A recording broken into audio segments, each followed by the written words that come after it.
Welcome back to our monthly installment of Inside Justice, where the Onondaga County District Attorney Bill Fitzpatrick joins us to talk about issues with the law. A lot of stories going on. Always seems to be busy.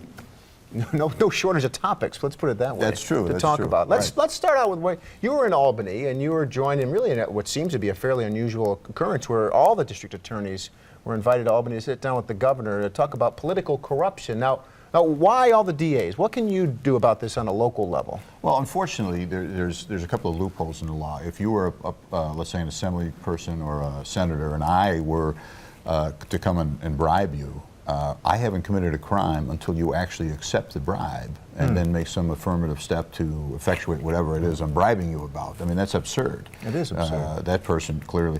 It also doesn't allow for prosecution of private individuals in the same scenario. And now we can not only prosecute those people, we can ban them from ever doing business with the government effectively for life.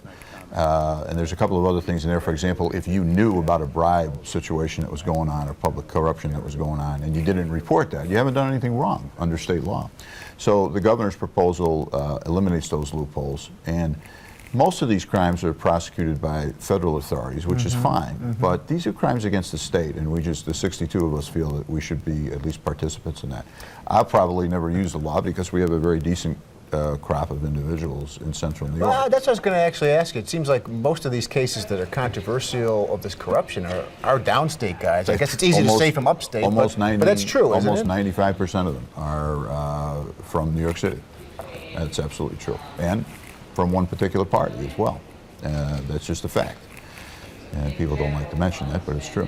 And do you have a high level of confidence, or at least where you stand today, that kind of stuff isn't going around? Well, I guess you never know. You look at the quality of people that we have here. I mean, they're really quality. Agree with them or disagree with them. You know, John DeFrancisco, I've known him for 30 years. Just a quality guy. Dave Valesky, solid guy. Bill Magnarelli, and I could go on and list all the other. I'm not leaving anybody out intentionally. And it's just, I just don't see. I've never had someone come to me, even in private conversation, and say, "Hey, I think this guy's on the take."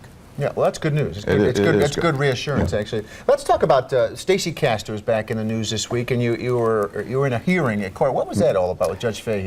For a layperson to understand, she gave a statement on September the 7th, 2007, regarding the death of her husband, David. She was alleging that her indelible right to counsel had attached and that therefore the statement should not have been taken without her attorney present. To support that, she said, look, I have this attorney who probated the estate and I was going to call him. At the hearing, that attorney testified. He's a very, very good lawyer, and he's a good guy, and unfortunately he was kind of drawn into this. And when he answered the question that I posed to him, did you ever represent Stacy Castor in a criminal matter? And he said, no. That's the end of the hearing. It's more of a clever type argument rather than a brilliant legal argument, and I trust Judge Fahey's going to do the right thing. But it was the higher court that said, you know, Judge, you should have talked about this issue during trial or before the trial to clear it up. The appellate court in Rochester, it was a post-trial motion. They said you should have had a hearing. Quite frankly, the hearing really didn't reveal anything that Judge Fahey wasn't already aware of. But that matter is concluded.